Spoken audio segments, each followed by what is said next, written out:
श्री कृष्णाय नमः। आप सभी का मेरे YouTube चैनल पर हार्दिक स्वागत है। आज की वीडियो में मैं आपको बताने वाली हूँ माँ अन्नपूर्णा की पूजा विधि के बारे में। मार्गशीर्ष महीने में माँ अन्नपूर्णा की पूजा विशेष रूप से की जाती है। अन्नपूर्णा माँ की पूजा करने से घर में दुख दारिद्रता दूर होती है, घर में अन्न वस्त्र और धन की कमी भी नहीं रहती। मार्गशीर्ष मास, जिसे हम बोलचाल की भाषा में अगहन मास कहते हैं, ये पूरा ही महीना भगवान कृष्ण को समर्पित होता है। तो ऐसे में आप भगवान कृष्ण की पूजा तो नियमित रूप से जरूर करें। जो भी भोजन आप बनाएं शुद्ध सात्विक हो और उसका भोग आप भगवान कृष्ण को पहले लगाएं, उसके बाद ही बाकी लोगों को ग्रहण करना चाहिए। लेकिन इसी महीने में माँ अन्नपूर्णा की पूजा भी की जाती है और उपवास भी रखे जाते हैं। कुछ लोग 21 दिन तक व्रत करते हैं, तो कुछ लोग अपनी अपनी सामर्थ्य के अनुसार 16 दिन के व्रत भी रख सकते हैं, या केवल एक दिन, जिस दिन मार्गशीर्ष मास की पूर्णिमा होती है, उसी दिन अन्नपूर्णा जयंती भी मनाई जाती है।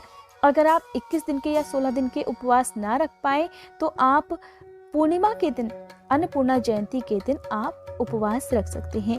वैसे अन्नपूर्णा माँ की जो पूजा की जाती है वो मार्गशीर्ष महीने के हर शुक्रवार के दिन भी की जाती है। तो इनमें से आपके लिए जो दिन भी सही हो, आप अपनी सामर्थ्य के अनुसार, श्रद्धा के अनुसार इन दिनों में आप पूजा या उपवास कर सकते हैं। माँ अन्नपूर्णा की पूजा जिस घर में होती है, उस घर में कभी भी अन्न की कमी नहीं होती, और अन्न के बिना प्राणियों का जीवन संभव ही नहीं है। पौराणिक मान्यताओं के अनुसार एक बार धरती लोक पर अन्न की बहुत कमी हो गई थी, और अन्न की कमी को देखते हुए भगवान शिव ने प्राणियों की रक्षा करने के लिए एक भिक्षुक का रूप धारण किया, और देवी पार्वती अन्न की देवी अर्थात अन्नपूर्णा बनकर धरती लोक पर प्रकट हुई। और इस दिन को अन्नपूर्णा जयंती के रूप में इसी वजह से विधि विधान से मनाया जाता है। इस दिन पूजा अर्चना कर अन्नपूर्णा माँ के प्रति कृतज्ञता व्यक्त की जाती है। साथ ही भक्त लोग इस दिन व्रत रखकर अन्न का दान भी करते हैं। मान्यता है कि जिस घर में अन्न का सदा सम्मान होता हो, जिस घर में अन्न की बर्बादी नहीं होती हो, उस घर में माँ अन्नपूर्णा का सदा वास होता है। पहले जान लेते हैं कि अन्नपूर्णा माँ की पूजा विधि क्या है। कौन कौन सी जरूरी सामग्री ऐसी हैं जिनकी आपको जरूरत पड़ने वाली है। देखिए, मार्गशीर्ष मास के कृष्ण पक्ष की प्रतिपदा से आप अगर व्रत प्रारंभ कर चुके हैं, तो आपको नियमों का पालन तो पहले से ही करना होगा। जैसे कि आपको कुछ ऐसे नियम होते हैं जो अन्नपूर्णा माँ से जुड़े होते हैं। सबसे पहले तो अन्नपूर्णा माँ का जो साक्षात निवास माना जाता है वो होता है घर के किचन में, घर की रसोई में। तो आपकी रसोई पूरे मार्गशीर्ष महीने में बिल्कुल साफ सुथरी होनी चाहिए। कोई भी बर्तन गंदा नहीं होना चाहिए। आपको अपने घर का किचन कभी भी खाना बनाने के बाद ऐसे ही गंदा नहीं छोड़ना चाहिए। खासकर रात के समय आपको इस साफ सफाई का ध्यान देना है। बात करते हैं कि किस शुभ समय में माँ अन्नपूर्णा की पूजा की जाती है। तो देखिए, दो समय होते हैं। एक होता है, अगर आप सुबह के समय पूजा करना चाहते हैं, तो सुबह को सूर्योदय से पहले, यानी कि ब्रह्म मुहूर्त में उठकर स्नान करके आपको सूर्योदय से पहले पहले ही माँ अन्नपूर्णा की पूजा कर लेनी चाहिए। अगर आप सुबह के समय इस तरह पूजा ना कर पाए, तो शाम को सूर्यास्त के बाद ही पूजा की जाती है। सूर्यास्त होने से पहले पहले अन्नपूर्णा माँ की पूजा आप ना करें। और जो शाम की पूजा होती है, वो शाम का जो खाना आप बनाएंगे, रात का जो डिनर आप बनाएंगे, उससे पहले ही आपको पूजा करनी होती है। इसके लिए आपको अपने घर की किचन, गैस चूल्हा, बर्तन सब साफ रखने हैं। और सबसे पहले आप अपनी गैस चूल्हे की या मिट्टी का अगर चूल्हा आपके पास है, तो उसकी पूजा आपको करनी चाहिए। धूप दीपक जलाकर रोली अक्षत कुमकुम आप अपनी गैस पर अर्पित करें। जो दीपक आप जलाएंगे उसे आप पूर्व दिशा की तरफ मुंह करके आप अपनी गैस से, सिलेंडर से दूर रखें। आप अपने किचन के किसी भी कोने में रख सकते हैं, लेकिन उसका मुंह पूर्व दिशा की तरफ होना चाहिए। ये पूजा तो नॉर्मल पूजा है जो आप हर दिन भी कर सकते हैं। अब जो विशेष पूजा होती है, अगर आपने उपवास रखा है, जो लोग 21 दिन का, 16 दिन का या केवल शुक्रवार के व्रत करना चाहते हो, तो उनको एक थोड़ा सा कुछ विशेष सामग्री होती है, उसकी व्यवस्था आपको करनी होती है। जैसे कि माँ अन्नपूर्णा की अगर आपके पास तस्वीर है, तो आप तस्वीर की पूजा कर सकते हैं। नहीं है तो आपके घर में देवी पार्वती की और भगवान शिव की जो भी प्रतिमा या तस्वीर है, आप उनकी भी पूजा कर सकते हैं। पूजन सामग्री के लिए आपको चाहिए अनाज, कोई भी अनाज आप रख सकते हैं, लेकिन अगर आप चावल रखेंगे तो ज़्यादा अच्छा है, क्योंकि इस मौसम में नए चावल आ जाते हैं। और चावल के साथ ही आपको चाहिए फल फूल, अपनी श्रद्धा के अनुसार आप चाहें तो मेवे भी रख सकते हैं, 7 प्रकार के अनाज भी आप रख सकते हैं। और भोग लगाने के लिए आप खीर का भोग हर व्रत में जरूर लगाएं। शुद्ध सात्विक भोजन का भोग आप लगा सकते हैं। वैसे नमक से बना हुआ जो भी पकवान है उसका भोग नहीं लगाना चाहिए। आप मीठा कोई भी बनाकर उसका भोग लगा सकते हैं।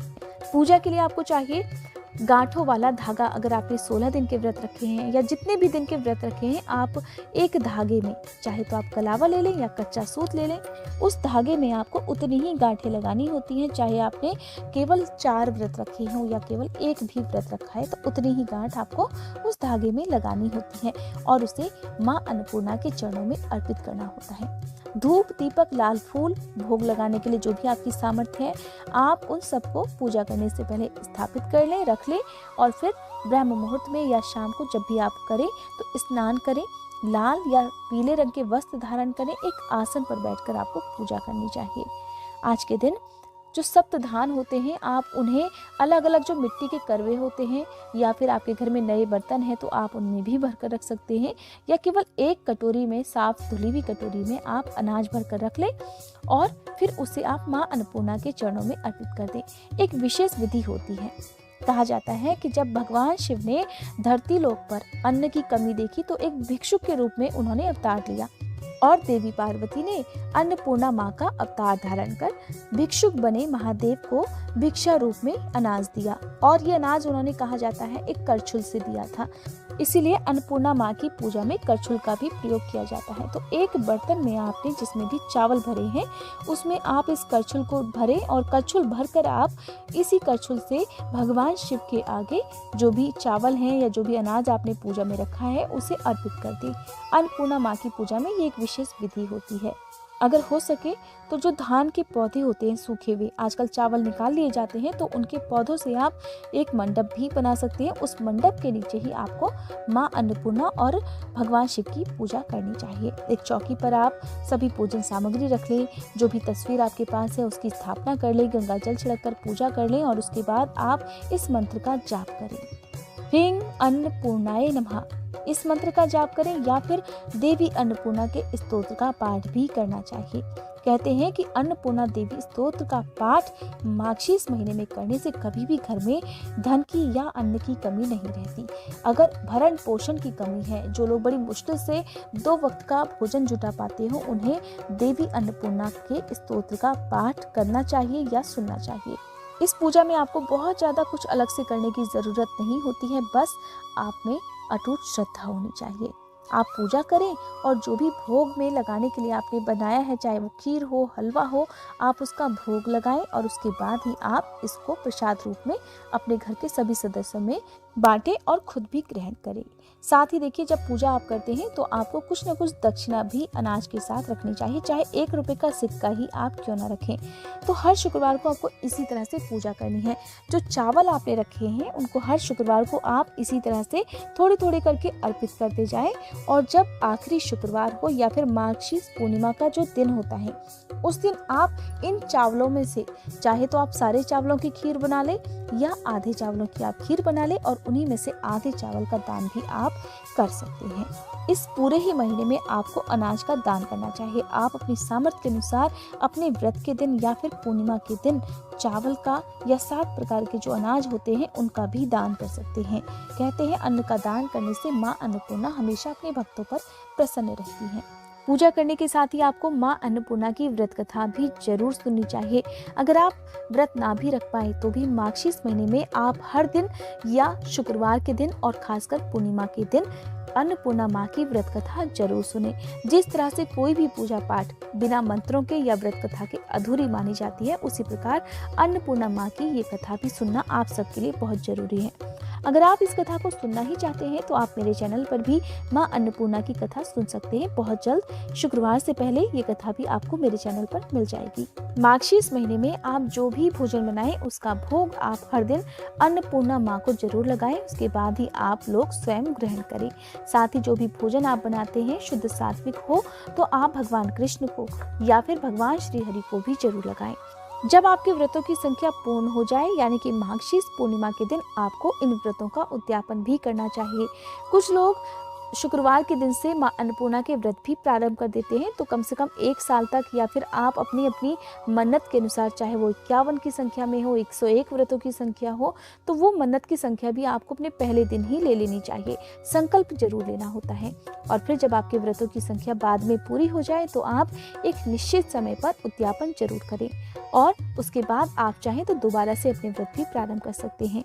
ये थी आज की वीडियो। उम्मीद करती हूँ ये जानकारी आपको पसंद आई होगी। अगर आपके कोई भी सवाल है तो आप कमेंट बॉक्स में मुझसे पूछ सकते हैं। आज की ये वीडियो अगर आपको पसंद आई हो तो वीडियो को लाइक करके कमेंट बॉक्स में अन्नपूर्णा माँ की जय लिखकर मेरे चैनल को सब्सक्राइब और बेल आइकन प्रेस करना मत भूलिएगा। साथ ही आप मेरे चैनल पर हर दिन मार्गशीर्ष मास की कहानियाँ भी सुन सकते हैं।